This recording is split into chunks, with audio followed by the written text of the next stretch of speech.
Hello hello बच्चों।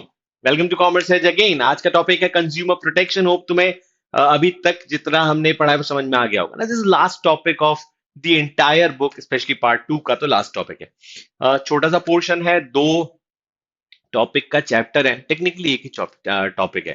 That is consumer protection act 1986। इसी के आसपास पूरा ये चैप्टर घूमता है और 5 नंबर का चैप्टर है। बहुत ज्यादा क्वेश्चंस नहीं आते, एक क्वेश्चन सफिशिएंट इस चैप्टर को कवर करने के लिए। ठीक है, एक या वर्स्ट केस में दो क्वेश्चन, एक छोटा क्वेश्चन आ जाएगा और एक बड़ा क्वेश्चन आ जाएगा। इस तरह से चैप्टर फ्रेम होता है। सो लेट्स अंडरस्टैंड क्या है इस चैप्टर में, समझ लेते हैं इसको। First is importance of consumer protection. क्योंकि जब कभी केस स्टडी बनती है तो ये वाला टॉपिक डायरेक्ट टॉपिक के लिए नहीं पढ़ा रहा हूं मैं तुम्हें। कि जब कभी केस स्टडी बनती है तो इस टॉपिक से भी क्वेश्चंस आते हैं। ठीक है, ये बात बहुत अच्छे से याद रखना कि इंपॉर्टेंस से भी क्वेश्चन आते हैं, तो मैं थोड़ा सा इंपॉर्टेंस पढ़ के समझ के जाना होगा। सो फर्स्ट इंपॉर्टेंस इज, अच्छा इंपॉर्टेंस भी दो पार्ट में डिवाइड, एक बिजनेस पॉइंट ऑफ व्यू और एक कंज्यूमर्स पॉइंट ऑफ व्यू। दो इंपॉर्टेंस कंज्यूमर्स के लिए क्या इंपॉर्टेंस है, तो कंज्यूमर इग्नोरेंस। क्यों कंज्यूमर प्रोटेक्शन लाना पड़ता है, क्यों बताना पड़ता है कंज्यूमर को कि you have a protection rights. क्योंकि consumer, customer specially, is ignorant about the product. He is not worried कि मैं ये प्रोडक्ट खरीद रहा हूं तो मुझे बिल लेना चाहिए, या मुझे अच्छी क्वालिटी प्रोडक्ट लेना है, या मुझे कोई आईसीआईसी आईएसआई मार्क है, मुझे वो प्रोडक्ट लेना है, या बहुत सारी जो चीजें होती है प्रोडक्ट से रिलेटेड, वो इग्नोरेंस होता है। बहुत से कंज्यूमर को नहीं पता कि रेड मार्क और ग्रीन मार्क का क्या डिफरेंस है, और पता भी है तो वी आर इग्नोर्ड। हम में से कितने लोगों ने, तुम में से कितने लोगों ने जाके हम ये चेक करते हैं यार ये प्रोडक्ट रेड है या ब्लू, रेड है या ग्रीन मार्क है, मतलब वेज है, वेज और नॉन वेज का डिफरेंस आता है, इसकी एक्सपायरी डेट कितनी है। हम आजकल जो एक्सपायरी डेट देखने लगे, इनके इंग्रेडिएंट्स क्या है, फिर एफएसएसआई की मार्केशन है कि नहीं है, आईएसआई है कि नहीं। सो हम बहुत सी चीजें इग्नोर करते हैं। So this is the reason consumer को प्रोटेक्शन की नीड पड़ती है। Second reason is unorganised consumer. Unlike business person, they are organise in a manner. उनका एक खुद का ग्रुप बना होता है, मोर और less in most of the cases. But in case of consumers there is no such group. ऐसा कोई ग्रुपिज्म नहीं है, कंज्यूमर का कोई ऑर्गेनाइजेशन नहीं है। इसीलिए कंज्यूमर प्रोटेक्शन के लिए गवर्नमेंट को एक अलग सा सिस्टम बनाना पड़ा। यार कंज्यूमर प्रोटेक्शन के लिए कंज्यूमर फोरम्स बनाए गए कि क्यों ये कंज्यूमर फोरम कंज्यूमर प्रोटेक्शन लगता है। The next is wide spread exploitation of the consumers. अब कंज्यूमर्स के साथ देखा गया हिस्टोरिकली कि बहुत ज्यादा एक्सप्लॉयटेशन होता है। सो वी नीड, हमने सोचा, सिस्टम ने सोचा क्यों ना कंज्यूमर प्रोटेक्शन के लिए कंज्यूमर फोरम्स बनाया जाए। That's why topic consumer protection is required in the system. ठीक है, the next is business point of view से कंज्यूमर प्रोटेक्शन की इंपॉर्टेंस क्या है। बिजनेस को भी इंपॉर्टेंस आती है।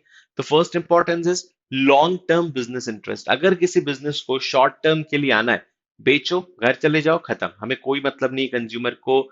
हमें उसके लिए, उसको लॉन्ग टर्म इंटरेस्ट के लिए, लॉन्ग लॉन्ग टर्म गेन के लिए, फ्यूचर प्रोस्पेक्ट्स के लिए हम नहीं देखते कि कौन प्रोस्पेक्टिव कस्टमर है, कौन नहीं। अगर हम ये बिजनेस को लॉन्ग टर्म नहीं सोच रहे हैं, so we don't need to have consumer protection को समझने की need.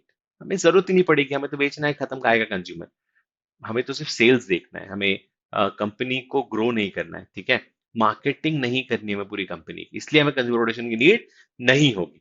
The next is moral justification. कई बार होता ऐसा है कि कंज्यूमर प्रोटेक्शन शो करना कि yes we are protecting the consumer, the moral justification of the business. एक बिजनेस बताता है यस यू आर प्रोटेक्टेड। कभी देखा होगा तुमने अमेजोन पे कि Amazon customer service support is considered to be one of the best in the world, one of the best है। तो इसके साथ क्या होता है, अमेजोन के साथ their consumer protection, their consumer का जो उनका सिस्टम है वो उसको हमेशा प्रायोरिटी पे रखते हैं, एंड दे शो इट कि consumer protection is at its best. So इसीलिए आपका एक एक मॉरल जस्टिफिकेशन आप देते हो, ये कंपनी के लिए भी और कस्टमर के लिए, दोनों के लिए बेनिफिशियल होता है। कंपनी का भी प्रमोशन होता है, कस्टमर को भी सेटिस्फेक्शन होता है कि हाँ, I go to this particular business, they will protect us. The next is business uses resources of the society. ये कुछ वैसा ही है कि what you are giving back to the society, you are taking resources from the society. तुम लोगों ने business environment में ये चीज पढ़ी होगी कि सोशल कॉन्सेप्ट आता है, सोसाइटी को समझना होता है, तो तुम बिजनेस से जो लेते हो उसको, बिजनेस को, उसको सोसाइटी को वापस भी करना होता है। मतलब तुमने सोसाइटी के रिसोर्सेज यूज कर रहे हैं, लैंड यूज करिए, लेबर यूज कर रहे हो तुम लोग सोसाइटी से, earning from the society, so are giving back to the society their protection. That's why consumer protection is required. The next is the same thing, social responsibility. इसको मैंने उसी पॉइंट में समझा दी। ये एक अलग, दोनों का बीच में डिफरेंस बताता हूँ पहले। तुमने सोसाइटी से कोई रिसोर्सेज लिए, ये थोड़ा सा इकोनॉमिकल है, यहाँ पे गिव एंड टेक रिलेशनशिप है, what you giving back to the society in the form of consumer protection. And second is aim is different. मैंने सोसाइटी से रिसोर्सेज लिए हो ना लिए हो, ये अलग बात है। मुझे सोसाइटी का बेनिफिट करना है, मेरी सोशल रिस्पॉन्सिबिलिटी तो है समाज के लिए, देश के लिए। So this social responsibilities is nothing give and take, ठीक है। Then next one is, last one is government intervention. Last one point is very clear. If you are not going to perform consumer protection, हम कर लेंगे, हम करवा लेंगे भैया।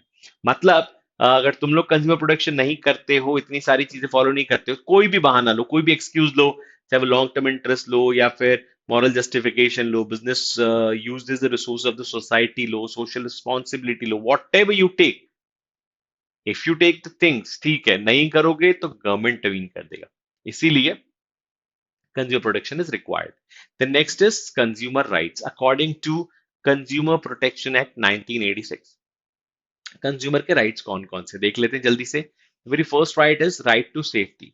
Every consumer requires this right कि भैया उसको एक सेफ प्रोडक्ट चाहिए।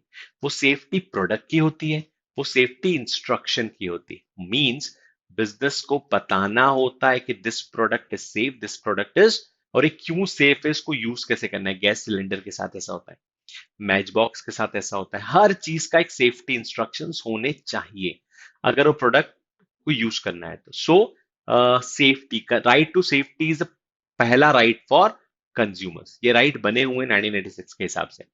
The next is right to get information, right to get informed about the product. मतलब मुझे इस प्रोडक्ट का डिटेल चाहिए, इस प्रोडक्ट में इंग्रेडिएंट्स क्या है, ये प्रोडक्ट कब बना है, ये कब एक्सपायर होगा, इसकी प्राइस क्या है, हर चीज अबाउट द प्रोडक्ट। वेज है, नॉन वेज है, आईसी मार्क है कि नहीं है, ये कहाँ से इंपोर्ट हुआ है, कहाँ से हर चीज, इसकी इसकी मैन्युफैक्चरिंग कंट्री कौन सी, एक्सपोर्टिंग कंट्री कौन सी। तो मुझे हर चीज के बारे में पता होना चाहिए, और अगर नहीं पता so I can challenge the same in the courts, हम पढ़ेंगे उसको बाद में। The next is right to choose. I should not force to purchase a particular product. And if this is done, I can challenge the same in the courts, in the redressal agencies. मतलब I'll go to shop to purchase something, और मैं ये बोलूंगा इन्होंने मुझे, मैंने मांगा तो ये चीज थी, इन्होंने मुझे ये दी थी बोल के कि नहीं यही रखो। So they should not force me. This is the right of a consumer. अब बहुत से बच्चों को लगता है ये कौन सी बात है, कोई बच्चे हैं क्या कंज्यूमर की, मना कर दिया तो मान लिया। बच्चे हैं, और ऐसा होता भी है कई बार कि बहुत से ऐसे कस्टमर हैं जो जाते हैं, उनको नहीं पता, कई बार लिटरेसी का इशू आता है और उन्हें ये जबरदस्ती दिया जाता है एक प्रोडक्ट। उस केस में they don't like the product, और उनके साथ अगर कुछ गलत है वो प्रोडक्ट, या उनको नहीं अच्छा लगता वो प्रोडक्ट, उनको जबरदस्ती दिया गया, तो they can challenge the same in redressal agencies. ये बात याद रखना। नेक्स्ट इज, अच्छी बात तुम लोग के लिए बहुत काम की है, क्योंकि कहीं ना कहीं you are a consumer by default.